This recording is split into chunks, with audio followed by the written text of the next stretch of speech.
Bagaimana rasanya? Orang yang kau cintai paling dalam, justru menghancurkanmu sampai kau kehilangan segalanya? Dan ketika kau sudah tak punya apa-apa, muncul pria asing yang menawarimu pernikahan palsu, demi balas dendam. Tapi justru disitulah kau menemukan cinta yang tak terduga. Lara Adhistia berdiri di balkon apartemennya yang terletak di lantai 23. Angin malam Jakarta membelai wajahnya, membawa aroma hujan yang baru reda, lembab dan sedikit beraroma aspal basah.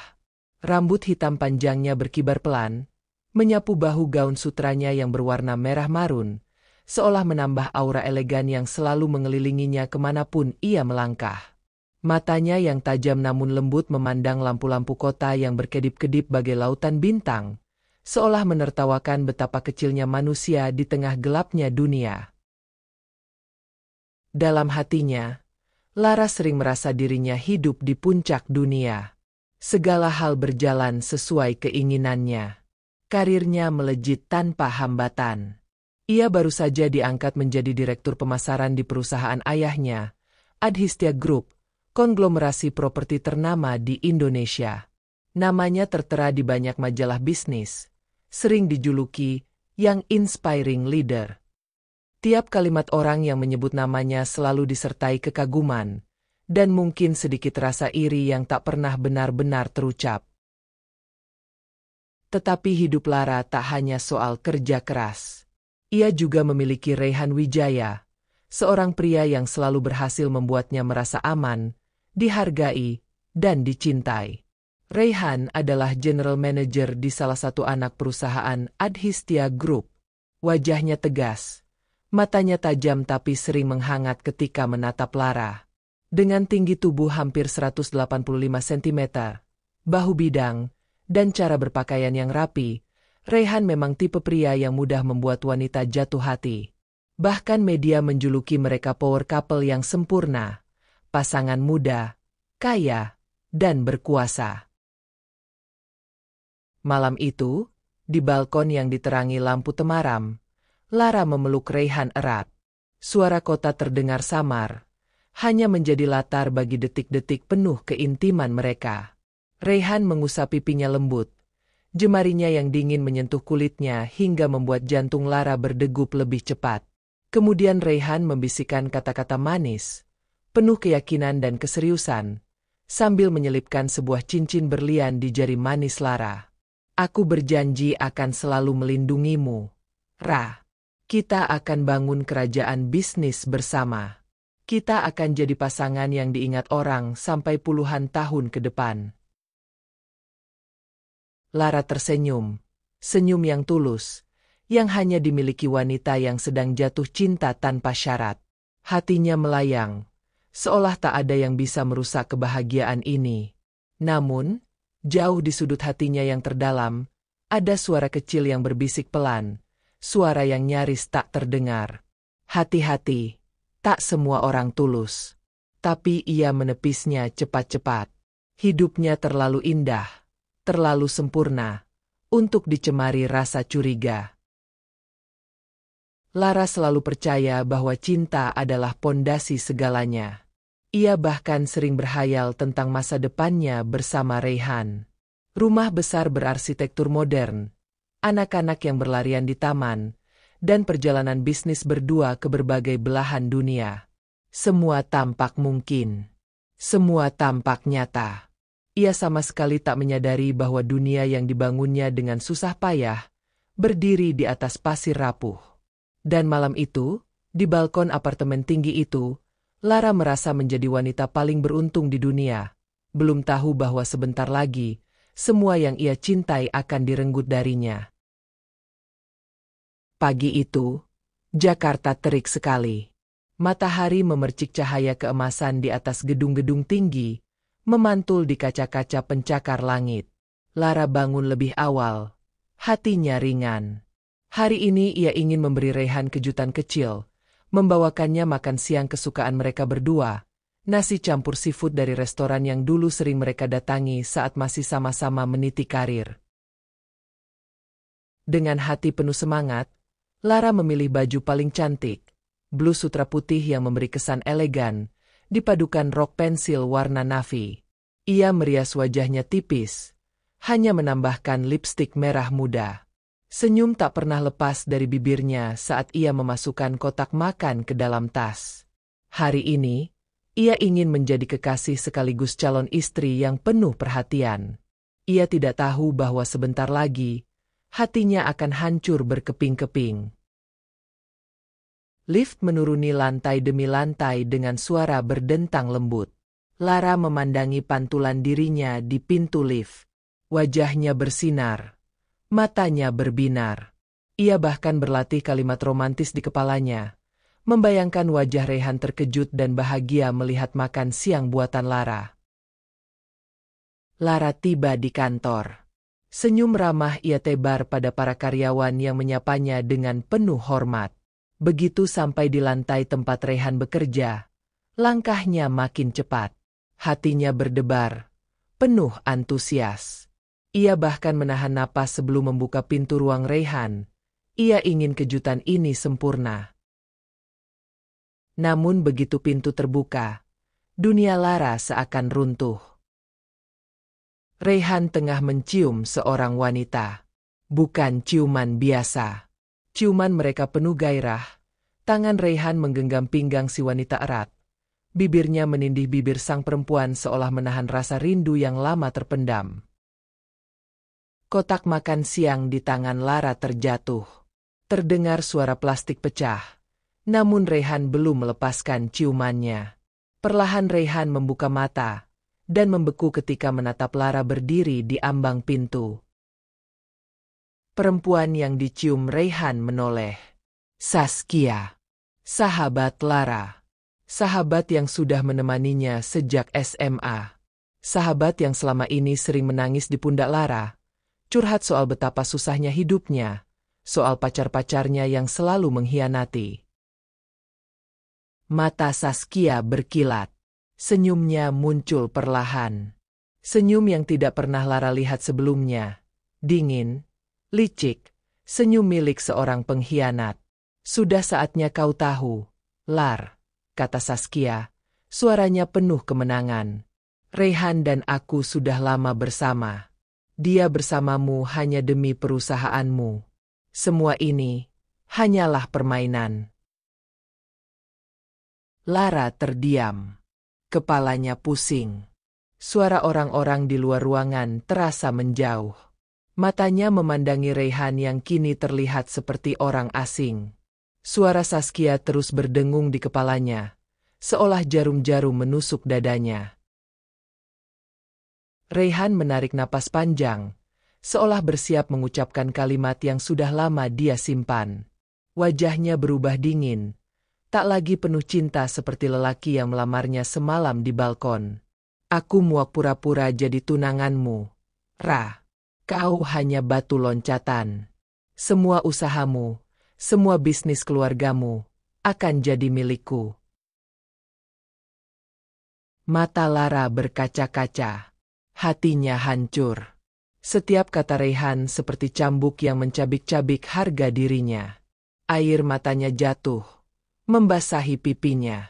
Namun bahkan ketika ia menangis, Rayhan dan Saskia hanya saling memandang dengan penuh kesepakatan, seolah Lara tak lebih dari rintangan kecil yang harus disingkirkan. Perlahan, suasana kantor menjadi sunyi. Para karyawan yang tadi hilir mudik, kini berdiri mematung, menyaksikan drama yang tak terduga. Beberapa pegawai mulai merekam dengan ponsel mereka. Bisik-bisik mulai terdengar, merambat cepat seperti api melahap sekam. Lara berusaha membuka mulut, tapi suaranya tercekat. Tenggorokannya seperti tersumbat. Ia melangkah mundur, namun kakinya terasa berat. Sambil terisak, ia menatap Rayhan dengan tatapan terluka yang tak bisa disembunyikan. Rayhan hanya membalas tatapannya dengan dingin. Saskia meraih tangan Rayhan, lalu mendekat ke Lara, membisikkan kalimat yang lebih menusuk daripada pisau. Maaf, Lar, kau terlalu polos untuk dunia ini. Dengan langkah terhuyung, Lara keluar dari ruangan. Kepalanya berdenyut sakit. Rasanya seolah dunia terbalik. Orang-orang menatapnya dengan campuran iba, rasa ingin tahu, dan sedikit rasa puas karena akhirnya melihat sang Putri Adhistia jatuh. Begitu tiba di lift, Lara memencet tombol tanpa henti. Air matanya deras, matanya buram. Sebagian besar rekan kerja menyingkir, tak berani menyentuhnya. Yang lain hanya diam, menikmati drama yang selama ini hanya mereka lihat di televisi.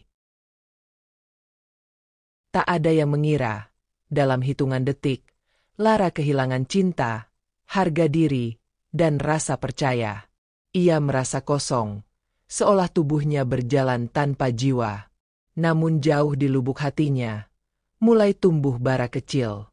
Bara yang perlahan menyala menjadi dendam. Hujan deras mengguyur Jakarta malam itu. Langit hitam nyaris tanpa bintang.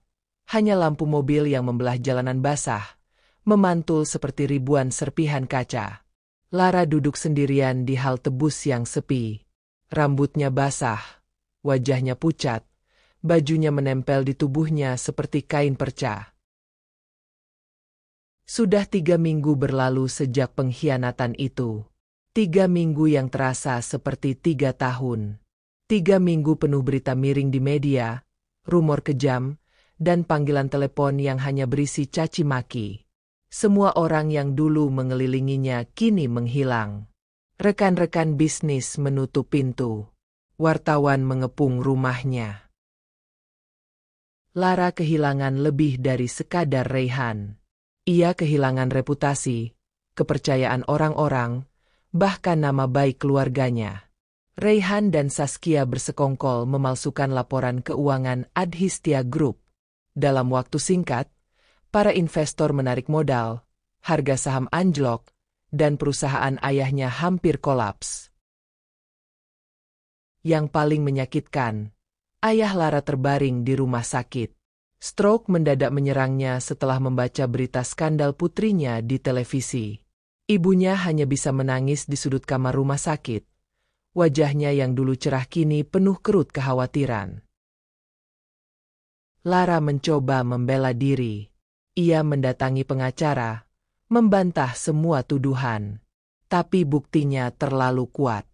Semua orang lebih percaya pada Raihan, lelaki yang tampil karismatik dan selalu penuh senyum di depan media. Media menulis headline, Putri Adhistia Group korupsi, Raihan bongkar skandal sang tunangan.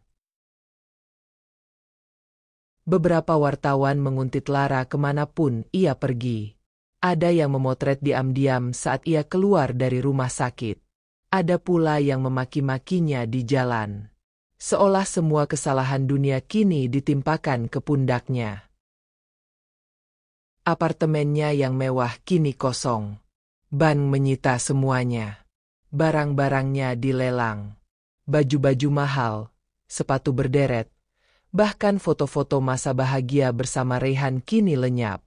Lara pindah ke rumah kontrakan kecil, dengan tembok cat mengelupas dan suara tetangga bertengkar setiap malam. Malam-malam Lara berubah menjadi panjang. Seringkali ia duduk sendirian memandangi langit-langit yang bocor, sambil terisak tanpa suara. Pikirannya terombang-ambing antara ingin mati atau bertahan. Orang-orang yang dulu mencium tangannya kini berpaling. Telepon Lara sunyi.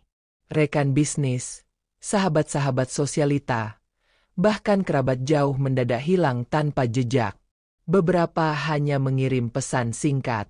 Maaf, Lar. Untuk saat ini, kita tidak bisa dekat-dekat dulu. Rasa malu menggerogoti Lara. Tiap keluar rumah, ia merasa tatapan orang-orang menusuk punggungnya. Ia menjadi headline gosip murahan. Dari wanita hebat yang dielu-elukan, kini menjadi simbol kehancuran. Suatu malam, hujan begitu deras. Lara berjalan menyusuri trotoar kota, Tubuhnya lunglai, matanya sembab. Ia tak peduli bajunya basah kuyup. Ia hanya ingin berjalan, jauh, makin jauh, agar rasa sakit di dadanya mereda. Mobil-mobil melintas cepat. Air muncrat ke trotoar. Lara nyaris terpeleset. Ia berhenti sejenak, memegang tiang lampu. Pandangannya berkunang. Napasnya pendek. Dunia berputar. Tepat ketika ia nyaris jatuh, sebuah mobil hitam berhenti mendadak. Suara rem mencicit memecah hujan. Pintu terbuka. Seorang pria keluar, mengenakan jas hitam, berdiri tegak di tengah hujan, tubuhnya basah. Matanya tajam, seperti elang yang sedang mengawasi mangsa. Arkan Dirgantara. Lara menatapnya samar-samar. Matanya sudah terlalu kabur oleh hujan dan air mata. Arkan menatapnya dengan wajah tanpa ekspresi. Namun di matanya ada seberkas kekhawatiran. "Apa kau baik-baik saja?" Suaranya rendah, dalam, menggetarkan dada Lara. Lara mencoba bicara, tapi suaranya tercekat. Tubuhnya bergetar hebat. Pandangannya menggelap. Hujan terasa semakin deras, menusuk kulitnya seperti jarum. Ia merasa dunia runtuh di sekelilingnya. Arkan mendekat, menahan bahunya agar tak roboh. Lara hanya sempat melihat wajah pria itu semakin dekat, sebelum semuanya gelap. Suara monitor detak jantung berdentang pelan di kamar rumah sakit. Bau obat, disinfektan, dan kesunyian memenuhi ruangan. Lara terbangun perlahan. Kepalanya berat, matanya terasa bengkak. Cahaya lampu putih menyorot ke wajahnya, membuatnya mengerjap. Ia menoleh, sedikit terkejut. Duduk di sofa dekat tempat tidurnya adalah pria asing berjas hitam. Tubuhnya tegap, wajahnya tampak dingin, rahang tegas, sorot mata tajam. Tapi ada bayangan lelah di wajahnya, seolah dia juga menyimpan banyak luka. Arkan Dirgantara. Lara menelan ludah. Ada rasa takut sekaligus rasa penasaran. Suaranya parau saat ia bertanya, "Kenapa kau ada di sini?" Arkan menghela napas panjang. Bahunya turun sedikit. Ekspresinya tetap sulit ditebak. Ia berdiri, mendekat ke sisi ranjang. Lara bisa mencium aroma maskulin yang samar bercampur aroma hujan yang belum kering dari jas pria itu. "Aku kebetulan lewat. Aku tidak suka melihat orang jatuh pingsan di jalan. Apalagi seorang wanita yang sepertimu." Lara memalingkan wajah. Air matanya nyaris jatuh lagi. Bukan karena Arkan, tapi karena malu. Dia, seorang Lara Adhistia, yang dulu dielu-elukan, kini tergeletak lemah, diselamatkan pria asing. Dunia sungguh kejam. Beberapa menit berlalu dalam keheningan. Hanya suara alat medis yang berbunyi monoton. Arkan berdiri di jendela, menatap hujan yang masih turun tipis. Lalu, ia bersuara pelan, nyaris seperti berbicara pada dirinya sendiri. "Aku tahu siapa kau, Lara. Aku tahu semua yang terjadi padamu. Dan aku juga tahu siapa Raihan sebenarnya." Lara menatapnya tajam, seolah ingin membantah. Tapi suara Arkan begitu tenang, begitu meyakinkan, hingga ia hanya terdiam. Arkan membalik badan. Sorot matanya menusuk, tapi tidak kejam. "Aku pernah punya tunangan. Dia juga direnggut dariku, oleh Raihan. Bukan hanya dia, Raihan juga pernah membuat perusahaanku nyaris bangkrut. Dia menghancurkan hidup banyak orang, termasuk hidupmu." Lara ternganga. Jantungnya berdegup keras. Ia tak pernah membayangkan bahwa di balik wajah dingin Arkan, tersembunyi luka yang sama dalamnya dengan lukanya sendiri. Perlahan, Arkan mendekat. Tatapannya berubah serius. Suaranya terdengar lebih rendah, seperti bergetar menahan emosi. Aku punya rencana, Lara. Tapi aku tidak bisa melakukannya sendirian. Aku butuh kau.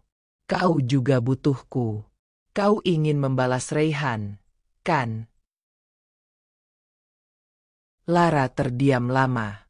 Ia merasa terombang-ambing antara rasa takut, marah, dan harapan kecil yang tiba-tiba muncul.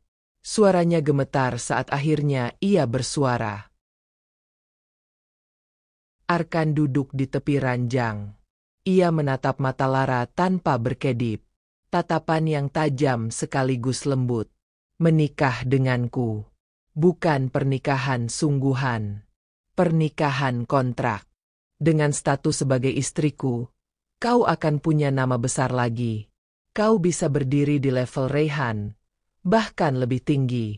Kau akan kembali punya akses. Kau bisa balas dendam. Dan aku akan menyelesaikan urusanku dengan Raihan. Lara tercekat. Matanya membesar. Ia hampir ingin tertawa. Pernikahan palsu? Dengan pria yang bahkan tak ia kenal seminggu lalu?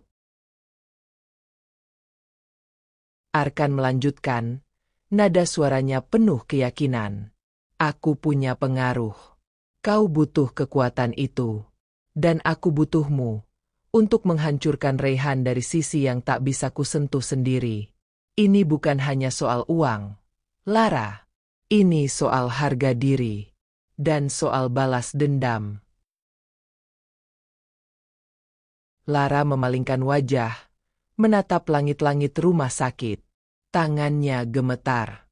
Pikiran di kepalanya bertabrakan. Hatinya menolak. Tapi bayangan wajah Raihan, dengan senyum sinis saat menghancurkan hidupnya, terus muncul di benaknya. Malam itu, Lara tidak langsung menjawab. Namun ketika hujan berhenti, dan sinar lampu kota Jakarta menembus jendela kamar rumah sakit, hatinya sudah mulai condong ke satu kata. Ya. 2 minggu kemudian, di sebuah ruangan berdekor minimalis penuh bunga putih, Lara berdiri mengenakan gaun pengantin sederhana. Arkan berdiri di sampingnya, mengenakan setelan jas hitam. Wajah keduanya kaku. Sama sekali tak terlihat seperti pasangan yang sedang jatuh cinta. Pendeta menanyakan sumpah. Lara menjawab pelan, suaranya hampir tak terdengar. Arkan menatap lurus ke depan. Tapi sesekali matanya melirik Lara, seolah ingin memastikan gadis itu tidak kabur. Saat cincin melingkar di jari manisnya, Lara merasakan jantungnya berdetak kencang. Ini bukan pernikahan impiannya. Tidak ada ayah yang menangis terharu. Tidak ada tepuk tangan tamu undangan. Hanya kamera wartawan yang sengaja diundang Arkan, memotret momen itu. Begitu selesai, Arkan mencium kening Lara singkat. Bibir pria itu dingin, tidak menimbulkan getaran apapun di hati Lara. Tapi kilauan blitz kamera memenuhi ruangan. Foto pernikahan mereka pun menyebar ke seluruh media keesokan harinya. Berita meledak. Lara Adhistia menikah diam-diam dengan miliarder muda Arkan Dirgantara. Raihan terkejut. Saskia gelisah. Para wartawan yang dulu mencaci Lara kini mendadak memujanya lagi. Dan saat Lara berdiri di depan cermin malam itu, mengenakan gaun pengantin yang baru saja ia pakai, ia menatap dirinya sendiri dengan mata yang kini penuh tekad. Aku akan hancurkan kalian, Raihan dan Saskia, sampai kalian rasakan sakitku. Pernikahan Lara dan Arkan berubah menjadi sorotan publik. Media sosial penuh spekulasi.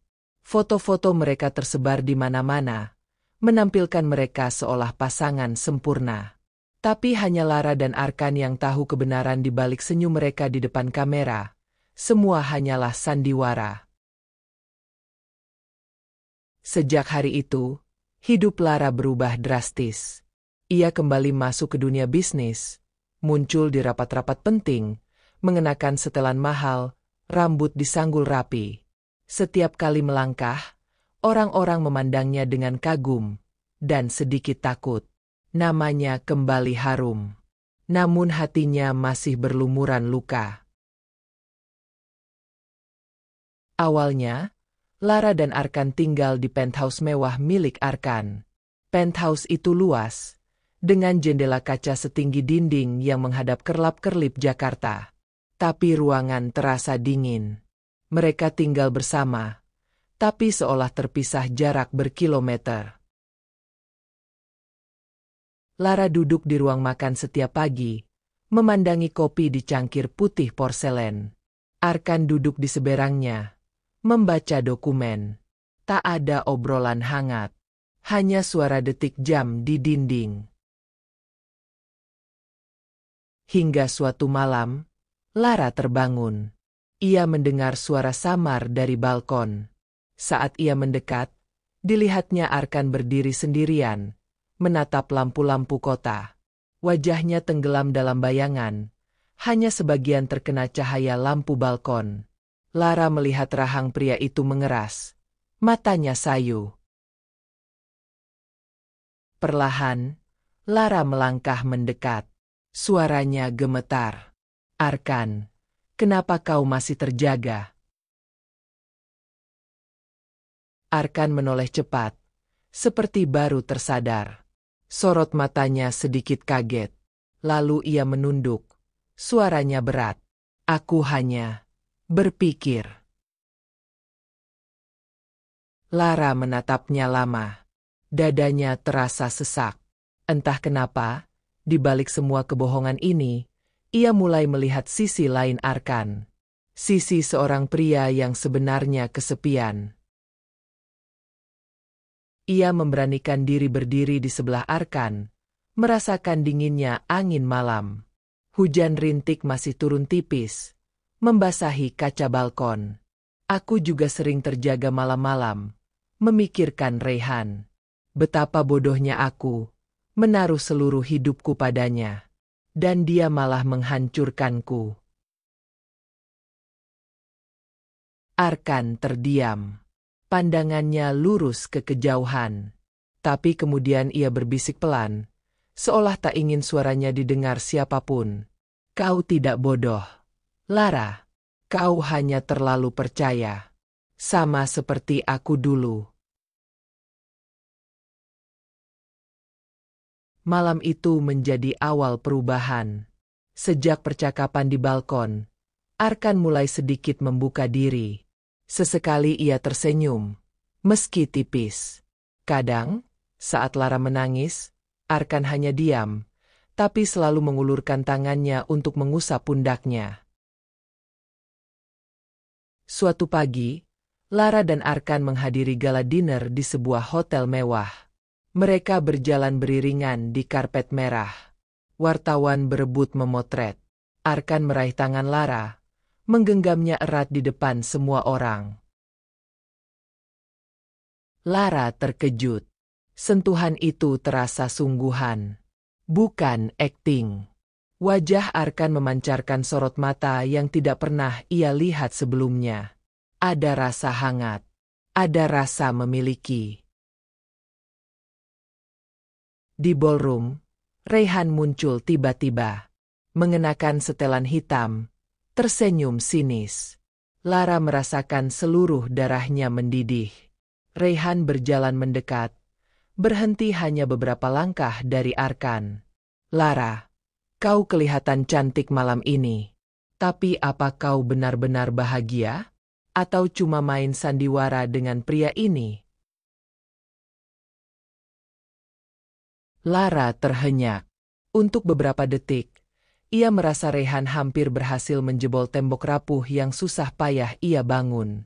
Tapi sebelum ia sempat bicara, Arkan melangkah maju, berdiri di depan Lara. Suara Arkan dingin, tajam. Hati-hati, Raihan. Kau pikir kau masih punya hak berbicara dengannya? Kau sudah kehilangan semuanya. Dan aku pastikan kau akan kehilangan lebih banyak lagi. Raihan tertawa kecil. Tatapannya meremehkan. Oh ya? Kau kira kau bisa menghalangiku? Aku masih tahu banyak rahasia tentang kalian berdua. Kata-kata Raihan membuat Lara menegang. Arkan memegang tangannya erat, menenangkan. Tapi di mata Arkan, Lara melihat secercah kekhawatiran yang belum pernah ia lihat sebelumnya. Ada sesuatu yang disembunyikan Arkan. Sepulang gala, Arkan terdiam sepanjang perjalanan. Di dalam mobil, Lara memberanikan diri bertanya, Arkan, apa maksud Raihan tadi? Rahasia apa yang dia tahu? Arkan menatap lurus ke jalan. Suaranya berat. Aku janji akan menjelaskan. Tapi belum sekarang. Percayalah padaku, Lara. Lara hanya menunduk. Ada rasa sakit yang mengiris hatinya. Di satu sisi, ia ingin percaya pada Arkan. Tapi di sisi lain, luka dari Raihan membuatnya takut untuk kembali menyerahkan hatinya sepenuhnya.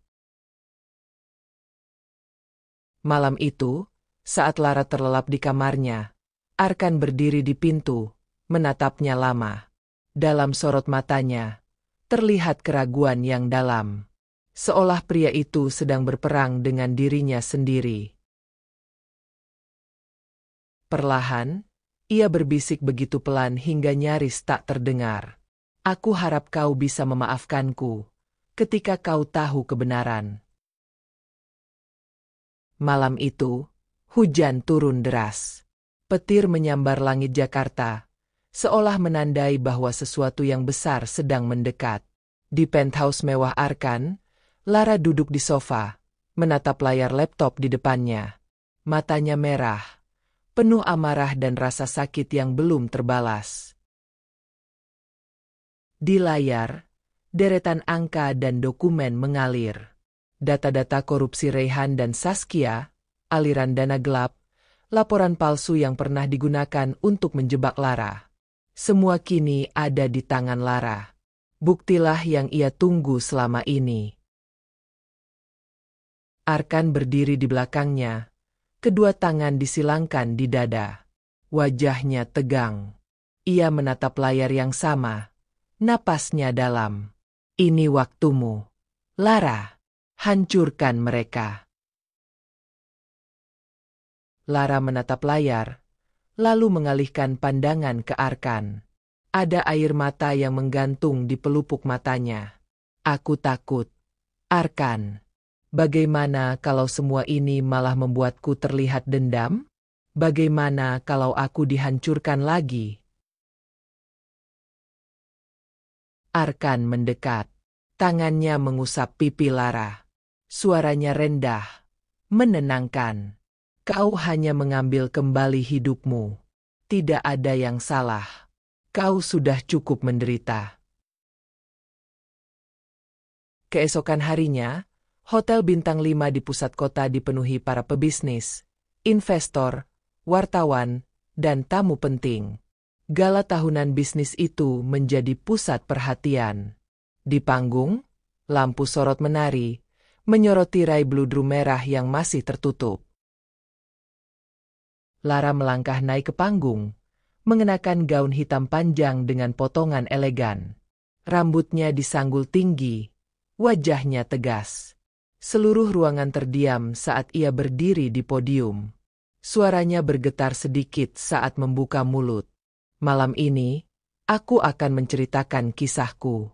Dan kisah banyak orang yang pernah dihancurkan oleh orang yang sama. Dengan jari gemetar, Lara menekan tombol di remote kecil di tangannya. Layar LED raksasa di belakang panggung tiba-tiba menyala. Muncul video rekaman CCTV, dokumen aliran dana ilegal, hingga percakapan Rayhan dengan Saskia yang secara gamblang membicarakan bagaimana menjebak Lara. Seisi ballroom terperangah. Ada yang menutup mulut, ada yang memegang dada. Para wartawan berebut merekam. Beberapa orang penting berbisik panik. Rayhan, yang berdiri di salah satu meja tamu, wajahnya pucat. Ia berusaha maju ke panggung. Suaranya gemetar. "Lara, hentikan. Kau tidak tahu apa yang kau lakukan." Saskia berdiri di samping Rayhan, menunduk, wajahnya pias. Tangannya menggenggam lengan Rayhan seolah minta perlindungan. Tapi matanya menghindar, terlihat ketakutan. Lara menatap Rayhan, suaranya tegas meski bergetar. "Aku tahu persis apa yang kulakukan. Kalian menghancurkan hidupku. Kalian hampir membunuh ayahku. Kalian mempermalukan aku di depan dunia. Sekarang, inilah waktuku." Di layar, muncul total kerugian perusahaan akibat tindakan Rayhan dan Saskia. Investor-investor besar mulai berdiri dari kursinya. Wajah mereka penuh kemarahan. Rayhan terlihat seperti pria yang kehilangan segalanya. Tubuhnya gemetar. Ia mencoba meraih mikrofon dari tangan Lara, tapi Arkan tiba-tiba muncul, menahan Rayhan dengan cengkraman kuat di pundaknya. Suara Arkan terdengar tajam. "Berakhir di sini, Rayhan. Kau pikir semua ini bisa kau sembunyikan selamanya?" Rayhan terengah-engah. Matanya liar, menatap sekeliling. Tapi tak ada yang membelanya. Bahkan Saskia perlahan melepaskan genggaman tangannya dari lengan Rayhan, melangkah mundur dengan wajah penuh air mata. Seisi ballroom kini berbalik mendukung Lara. Orang-orang bertepuk tangan. Kamera wartawan menyorot wajah Lara yang berdiri tegar. Ia bukan lagi korban. Ia kini adalah pemenang. Setelah acara bubar, Lara berdiri di luar ballroom. Hujan turun lembut di luar gedung, membasahi kaca. Ia memejamkan mata. Meski menang, hatinya tetap terasa hampa. Karena ia tahu, tidak semua luka bisa sembuh hanya dengan balas dendam. Arkan datang mendekat. Wajahnya tenang. Namun sorot matanya masih menyimpan sesuatu. Lara menatapnya dalam, lalu bertanya dengan suara rendah. "Arkan, sekarang kau harus jujur. Rahasia apa yang Rayhan maksud waktu itu?" Arkan terdiam. Nafasnya berat. Lalu ia berbisik pelan, seolah tak ingin orang lain mendengarnya. "Lara, Rayhan bukan hanya menghancurkanmu. Dia juga memegang rahasia tentang keluargamu. Tentang siapa ayah kandungmu sebenarnya." Lara tercengang. Matanya melebar. Ia merasa seperti ditarik masuk ke lubang gelap. "Apa maksudmu?" Arkan menghela napas panjang. Tangannya menggenggam tangan Lara erat. "Ayahmu bukan ayah kandungmu. Rayhan tahu siapa ayah kandungmu sebenarnya. Dan dia menggunakannya untuk mengancam keluargamu. Aku baru tahu ini, setelah semua sudah terlalu jauh." Dunia Lara kembali goyah. Seluruh kebahagiaan yang baru saja ia rasakan runtuh. Air matanya mulai menggenang. "Kenapa kau tidak bilang dari awal, Arkan?" Arkan menunduk. Suaranya penuh penyesalan. "Aku takut kehilanganmu. Aku takut kau membenciku. Karena aku juga pernah terlibat dengan orang-orang yang menyimpan rahasia itu." Lara terisak. Hatinya teriris. Namun ia melihat ke dalam mata Arkan. Dan di sana, ia melihat kejujuran, ketulusan, dan rasa sakit yang sama. Perlahan, ia menarik napas panjang. Aku lelah, Arkan. Aku lelah harus selalu kuat. Tapi, aku juga lelah hidup dalam kebohongan. Arkan menggenggam wajah Lara dengan kedua tangannya. Matanya berkilat oleh air mata yang ditahan. Kau tidak sendiri lagi, Lara. Kau tidak akan pernah sendiri lagi. Hujan turun makin deras di luar. Lampu-lampu kota berkilauan di balik jendela. Lara terisak. Lalu perlahan, ia meraih Arkan dan memeluknya erat. Mereka berdiri berpelukan di bawah cahaya lampu ballroom yang mulai redup. Semua luka belum hilang. Semua rahasia belum selesai. Tapi di dada Arkan, Lara merasa sedikit lebih tenang. Karena di balik semua dendam, kebohongan, dan luka, ia akhirnya menemukan satu hal yang tak pernah ia duga. Cinta yang tulus.